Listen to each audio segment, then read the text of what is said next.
사람은 말로는 얼마든지 점잖고 의로워질 수 있습니다. 하지만 지갑을 여는 그 짧은 순간 마음속의 진짜 질서가 고스란히 드러납니다. 돈은 단순한 거래의 도구가 아닙니다. 그것은 그 사람이 무엇을 우선하고 어떤 가치를 중심에 두고 사는지를 비추는 거울입니다. 그래서 다산정약용은 사람을 알려면 그가 돈을 쓰는 모습을 보라고 했습니다. 말보다 행동이 더 정직하기 때문입니다.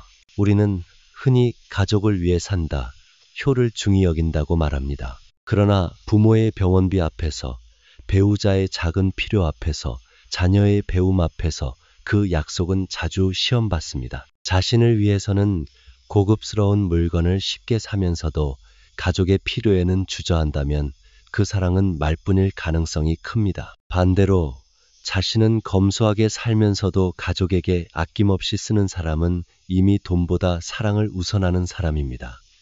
돈이란 결국 마음의 흐름이 드러나는 길이기 때문입니다. 다산은 목민심서에서 이렇게 말했습니다. 마음속으로 남의 은혜를 받고자 하면 원망이 생긴다. 남의 지갑을 기대하는 마음은 반드시 원망을 낳고 원망은 관계를 병들게 만듭니다. 반대로 내 손으로 벌고 내 뜻으로 쓰되 감사의 마음으로 나누는 사람은 언제나 평온합니다. 체면을 위해 쓰는 돈은 불안을 키우고 진심에서 쓰는 돈은 품격을 세웁니다. 검소함은 인색함이 아닙니다. 그것은 분별의 다른 이름입니다. 쓸 자리에 쓰고 멈출 자리에 멈출 줄 아는 사람, 그가 진정으로 자유로운 사람입니다. 돈 앞에서의 일관성은 신뢰를 낳고 절제는 마음의 평화를 낳습니다.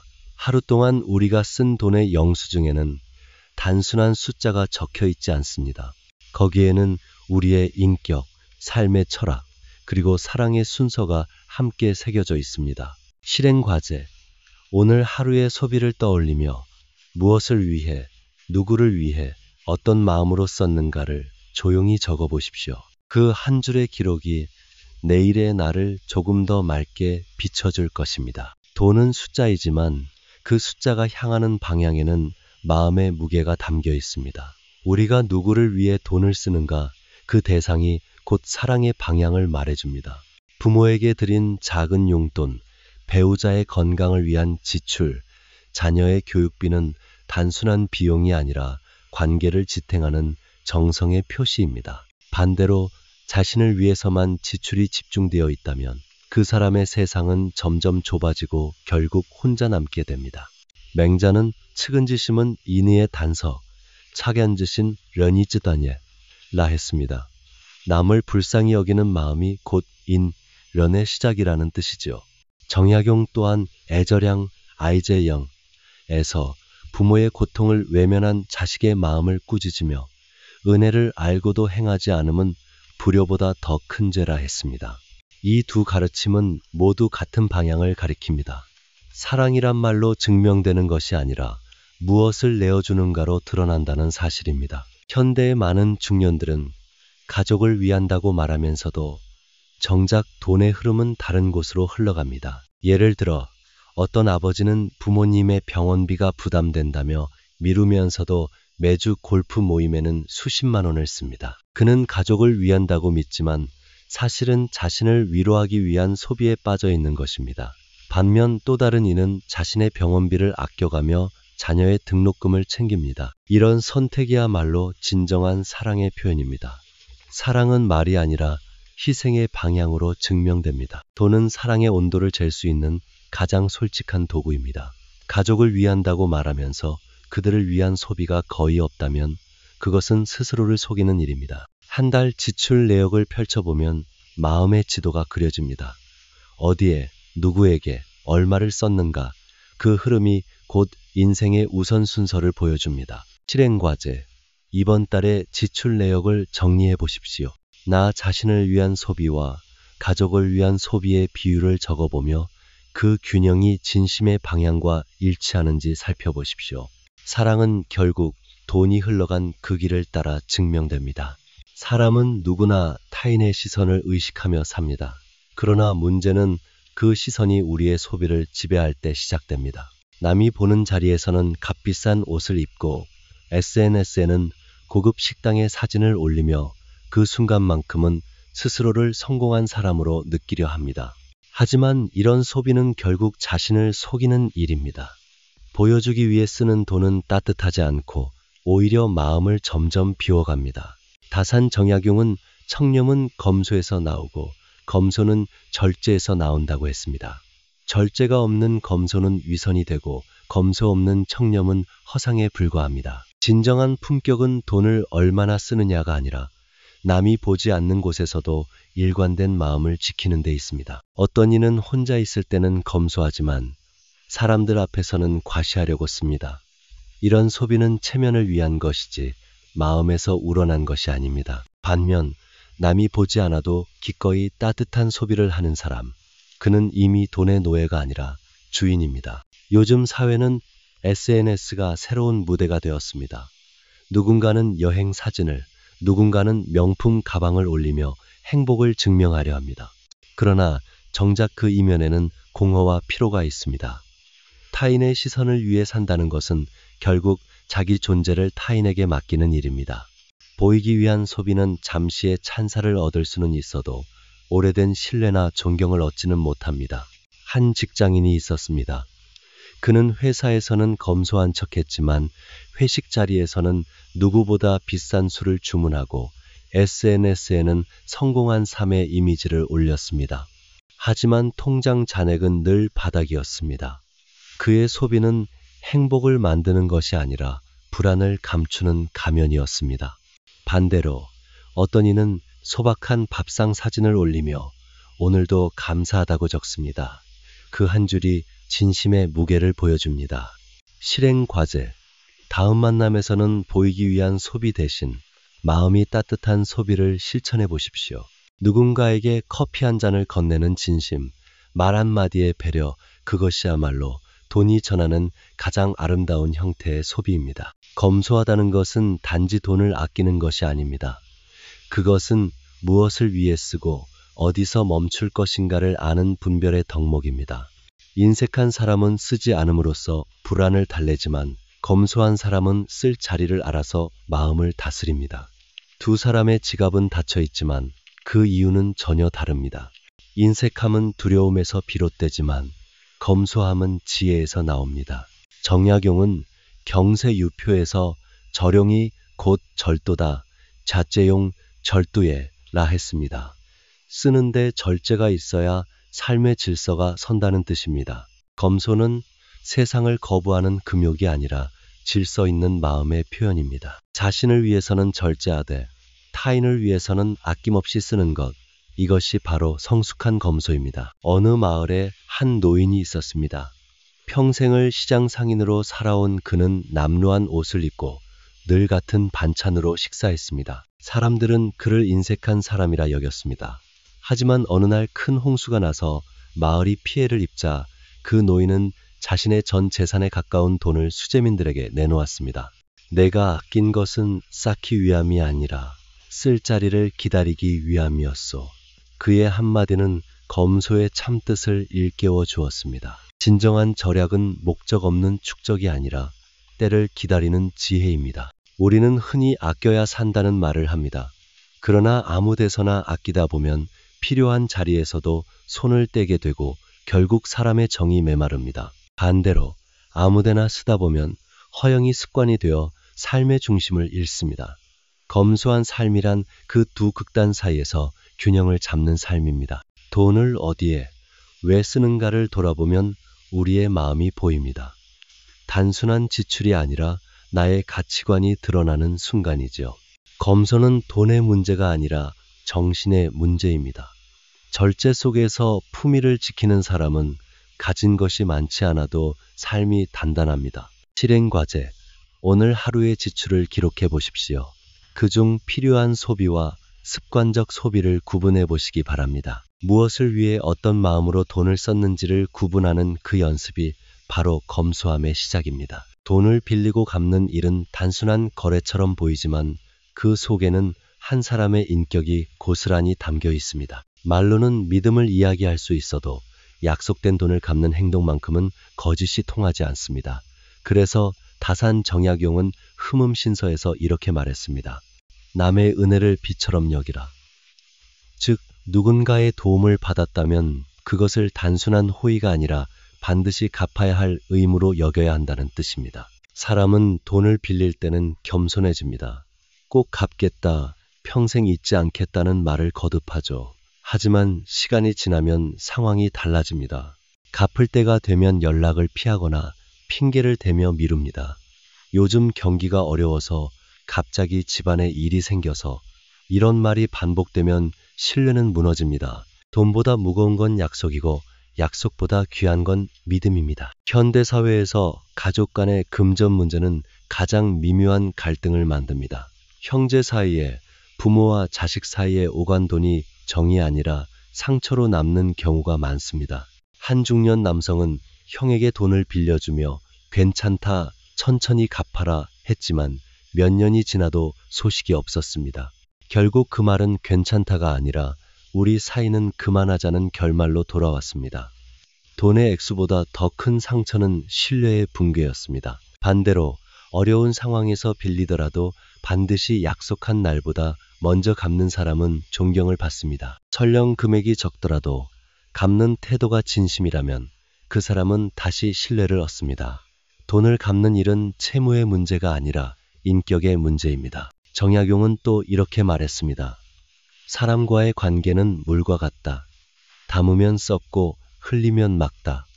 돈도 마찬가지입니다.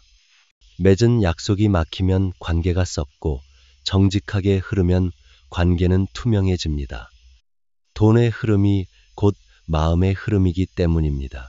실행과제, 금전 약속은 가족일수록 더 명확히 하십시오. 가족끼리 무슨 계산이냐는 말보다 서로의 신뢰를 위해 기록하자는 태도가 건강합니다. 그리고 약속된 날보다 먼저 갚는 습관을 들이십시오. 신뢰는 그 작은 하루의 차이에서 자랍니다. 돈은 단지 종이와 숫자의 조합이지만 그것이 인간의 감정을 흔드는 힘은 실로 거대합니다. 돈이 많을 때 우리는 우쭐해지고 부족할 때는 불안에 휩싸입니다. 부와 가난은 단지 경제적 상태의 차이가 아니라 마음의 평형을 뒤흔드는 감정의 진동입니다. 그래서 어떤 이들은 돈을 벌기 위해 삶을 희생하고 또 어떤 이들은 돈이 줄어드는 순간 자존심까지 무너집니다. 논어에는 이런 말이 있습니다. 부귀는 사람이 구하되 도로써 구하라. 부귀를 추구하되 도덕과 원칙을 지켜야 한다는 뜻이지요. 그러나 오늘날의 사회는 돈이 많으면 옳다는 왜곡된 신념으로 가득합니다. 돈은 수단이 아니라 어느새 인간의 가치를 재단하는 기준이 되어버렸습니다. 이런 세상에서 우리는 자신도 모르게 남과 비교하고 비교 속에서 불안을 키웁니다. 한 직장인이 있었습니다. 그는 늘 온화하고 성실한 사람으로 통했습니다. 그러나 어느 날 월급이 몇만 원 적게 입금된 걸 알고는 인사팀을 찾아가 고함을 질렀습니다. 나를 무시하냐며 분노한 그의 얼굴은 평소와 전혀 다른 사람이었습니다. 몇만 원의 차이가 아니라 존중받지 못했다는 느낌이 그를 흔들었던 것입니다. 돈은 그렇게 인간의 내면 깊숙이 숨어있는 자존심과 두려움을 자극합니다. 불안은 잃을까봐 두려운 마음에서, 욕망은 더 가지려는 마음에서 태어납니다. 그리고 이 두 마음은 종종 한 몸처럼 움직입니다. 불안한 사람일수록 더 많이 가지려 하고 많이 가진 사람일수록 잃을까봐 불안해합니다. 다산 정약용은 재물은 물과 같아 막으면 썩고 흘리면 막다고 했습니다. 돈을 움켜쥐면 마음이 병들고 흐르게 하면 오히려 평안해집니다. 현대사회의 병은 비교입니다. 친구의 집, 동료의 연봉, 이웃의 차 모두 비교의 대상이 됩니다. 그러나 비교로 얻는 만족은 잠시뿐이고 남는 것은 피로입니다. 진정한 평안은 돈의 액수가 아니라 그것에 흔들리지 않는 마음에서 옵니다. 실행과제, 돈으로 인해 마음이 흔들릴 때 잠시 멈추어 스스로에게 물어보십시오. 나는 지금 무엇을 두려워하는가? 잃는 것에 대한 두려움인지 인정받지 못할까 하는 불안인지, 그 질문 하나가 마음의 방향을 바로 세우는 첫걸음이 될 것입니다. 사람의 품격은 부유할 때보다 부족할 때 드러난다고 하지만 진정한 신뢰는 상황이 달라도 마음이 변하지 않는 사람에게 있습니다. 가진 것이 많을 때는 후하게 베풀다가 사정이 나빠지면 마음까지 닫는 사람은 결코 믿음을 오래 유지하지 못합니다. 반대로 여유가 있을 때나 어려울 때나 한결같은 태도를 지키는 사람, 그가 바로 삶의 중심을 가진 사람입니다. 정약용은 행일관자, 싱일관저, 곧어진 마음이 곧어진 사람이다 라고 했습니다. 일관성은 단순한 습관이 아니라 인격의 뼈대입니다. 순간의 감정이나 환경이 아니라 자신의 원칙에 따라 행동할 수 있는 힘이지요. 돈 앞에서의 일관성은 더욱 중요합니다. 여유가 있을 때 검소함을 잃지 않고 어려울 때도 품위를 잃지 않는 태도는 그 사람의 내면의 깊이를 보여줍니다. 한 중년 남성이 있었습니다. 그는 평소 검소한 사람으로 알려져 있었지만 가족 앞에서는 언제나 따뜻했습니다. 자신의 옷은 늘 오래된 것이었지만 가족의 생일이나 기념일에는 정성스러운 선물을 준비했습니다. 그는 검소함은 마음을 닫는 게 아니라 필요한 곳에 마음을 여는 것이다라고 말하곤 했습니다. 이 한마디 속에는 다산의 실학적 정신이 깃들어 있습니다. 검소는 단절이 아니라 분별이고 분별 속의 따뜻함이 곧 삶의 품격입니다. 상황에 따라 태도가 바뀌는 사람은 신뢰를 잃습니다. 오늘은 검소하다가 내일은 과시하고 어떤 자리에서는 후하게 베풀지만 다른 자리에서는 냉정하다면 그 사람의 중심은 흔들리고 있는 것입니다. 돈을 대하는 태도가 일관된 사람은 주변 사람들에게 안정감을 줍니다. 왜냐하면 그의 행동은 예측 가능하고 감정에 휘둘리지 않기 때문입니다. 일관성은 결국 내 마음의 기준을 세우는 일입니다. 남이 뭐라 하든 내가 옳다고 믿는 길을 묵묵히 걸어가는 자세, 그것이 신뢰를 쌓고 존경을 낳습니다. 실행과제, 이번 주 소비를 돌아보십시오. 그 중에서 원칙을 지킨 지출을 한 가지 기록해 보십시오.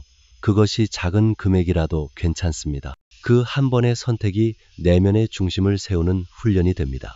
상황이 바뀌어도 흔들리지 않는 마음, 그것이 진짜 신뢰의 시작입니다. 오늘날 우리는 보여주기 위한 삶 속에서 살고 있습니다. 남보다 잘 살아야 하고 더 있어 보이게 해야 한다는 강박이 일상이 되어버렸습니다. SNS는 그 욕망의 무대가 되었습니다. 누군가는 명품 가방을 들고 누군가는 고급 음식 사진을 올립니다. 표면적으로는 행복이라 말하지만 그 안에는 비교의 피로와 불안이 숨어 있습니다. 돈으로 자신을 증명하려는 순간 우리는 이미 진정성을 잃기 시작합니다. 다산 정약용은 부자는 나누는 법을 알고 가난한 자는 감사할 줄 안다고 했습니다. 가진 자는 베풀므로 부족한 자는 감사로 마음을 지켜야 한다는 뜻입니다. 그러나 현대의 많은 사람들은 가진 것을 보여주는 것, 이 성공이라고 착각합니다. 부를 과시하는 사람의 속마음에는 종종 열등감이 있습니다. 진정한 부자는 조용히 살아가며 그가 가진 것을 자랑하기보다 나눌 기회를 찾습니다. 반면 속이 불안한 사람일수록 겉으로 더 화려함을 두릅니다. 한 젊은 여성이 있었습니다.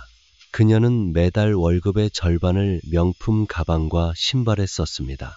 SNS에는 늘 자신을 사랑하라는 문구와 함께 고급 브랜드 사진을 올렸지만 정작 그녀의 통장은 늘 마이너스였습니다. 카드값이 밀려 빚이 쌓였고 결국 심리 상담을 받게 되었습니다. 상담사는 이렇게 말했습니다. 당신은 행복을 소비로 채우려 하지만 그건 밑 빠진 독에 물을 붓는 일입니다.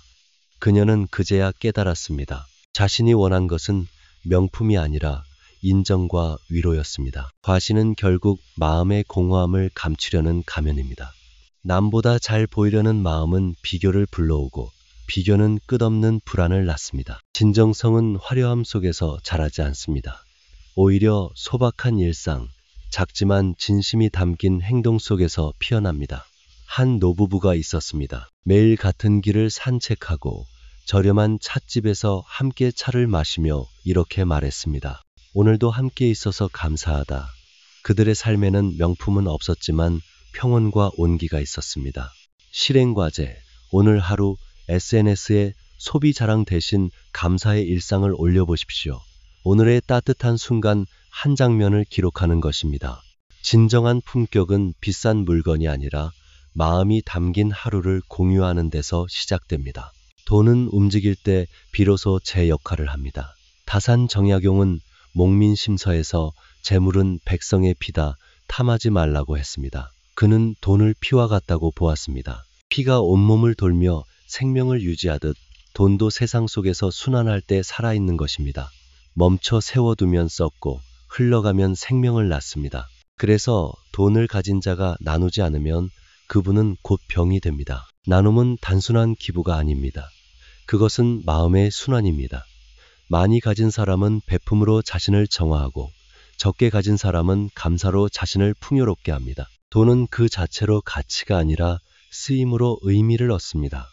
나눌 줄 아는 사람은 돈을 다스리지만 움켜쥐는 사람은 돈에 다스려집니다. 다산은 탐욕을 경계하며 재물의 근원은 백성에게 있으니 그것을 가로채면 마음의 부패가 시작된다고 경고했습니다. 그가 말한 청렴은 국가의 덕목을 넘어 개인의 삶에도 그대로 통합니다. 요즘 세상에서도 이런 다산의 가르침을 실천하는 사람들이 있습니다. 큰 돈이 아니어도 꾸준히 나눔을 이어가는 사람들입니다. 어느 시골 마을의 슈퍼주인은 매달 수익의 일부를 지역 장학금으로 내놓습니다.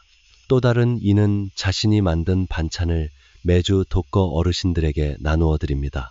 그들의 얼굴에는 여유가 있고 그 여유는 돈에서가 아니라 마음의 순환에서 비롯됩니다. 나누는 행위는 자신을 비우는 것이 아니라 마음의 공간을 넓히는 일입니다. 반대로 돈을 움켜쥐는 사람은 늘 불안합니다. 잃을까 두려워 밤에 잠을 이루지 못하고 주위의 모든 것을 의심합니다. 그러나 나누는 사람은 잃는 대신 얻습니다. 신뢰를 얻고 존경을 얻고 무엇보다 스스로의 평화를 얻습니다. 돈의 진정한 가치는 나눌 때 생명을 가집니다. 물이 흐를 때 강이 되고 멈추면 늪이 되는 것처럼 말입니다. 실행 과제, 한 달에 한 번 금액에 많고 적음에 상관없이 의미 있는 곳에 돈을 흘려보내 보십시오. 그것이 기부든 작은 선물이든 감사의 표현이든 좋습니다. 그 흐름 속에서 당신의 삶도 더욱 맑아지고 따뜻해질 것입니다. 돈은 삶을 꾸려가는데 꼭 필요한 수단이지만 언제부터인가 사람들은 그 수단을 인생의 주인으로 모시기 시작했습니다. 돈이 많으면 행복하고 없으면 불행하다는 단순한 공식이 우리의 마음을 지배합니다. 그러나 진정한 부는 금액의 크기에 있지 않습니다. 그것은 마음의 여유와 돈에 흔들리지 않는 정신에서 비롯됩니다. 정약용은 이렇게 말했습니다. 부유하되 교만하지 않고 가난하되 비굴하지 말라. 이 한 문장은 돈의 철학을 꿰뚫는 다산의 지혜입니다. 부유할 때 교만하지 않으려면 돈의 본질을 알아야 합니다. 돈은 잠시 맡겨진 도구일 뿐 사람의 가치를 증명하는 척도가 아닙니다. 가난할 때 비굴하지 않으려면 내면의 불을 키워야 합니다. 마음이 풍요로운 사람은 가진 것이 적어도 늘 감사할 줄 알고 삶을 부끄러워하지 않습니다. 어느 노부부가 있었습니다. 그들은 큰 재산도 고급스러운 물건도 없었습니다. 그러나 아침마다 서로의 안부를 묻고 함께 밥을 지으며 하루를 시작했습니다. 그들은 이렇게 말하곤 했습니다. 우리에게 돈은 많지 않지만 마음이 부자니까 괜찮아요. 이 부부의 집에는 화려함 대신 평온이 있었고 부족함 대신 웃음이 있었습니다. 그것이 바로 돈을 다스리는 삶의 모습입니다. 돈이 주인이 되면 사람은 늘 불안해집니다. 더 벌어야 한다는 조급함, 남과 비교하는 열등감, 잃을까 두려운 불안이 끝없이 따라옵니다. 반대로 돈을 도구로 삼는 사람은 자유롭습니다. 돈이 있으면 감사하고 없으면 절제하며 그 어떤 상황에서도 삶의 균형을 지킵니다. 다산은 재물에 많고 적음보다 그 재물을 대하는 마음가짐이 인격의 무게를 결정한다고 보았습니다.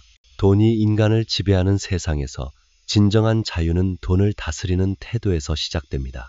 돈은 우리의 삶을 돕기 위한 손발이지 우리의 마음을 조종하는 주인이 되어서는 안 됩니다. 결국 인생의 품격은 돈이 아니라 그것을 어떤 뜻으로 쓰고 어떤 마음으로 흘려보내는가에 달려 있습니다. 실행과제, 오늘 하루를 돌아보며 돈이 아닌 가치로 나의 만족도를 평가해 보십시오. 돈이 아닌 감사, 관계, 배려, 평온 같은 가치들이 얼마나 내 하루를 채웠는지 생각해 보세요. 그 마음의 저울이 가벼울수록 당신은 이미 부유한 사람입니다.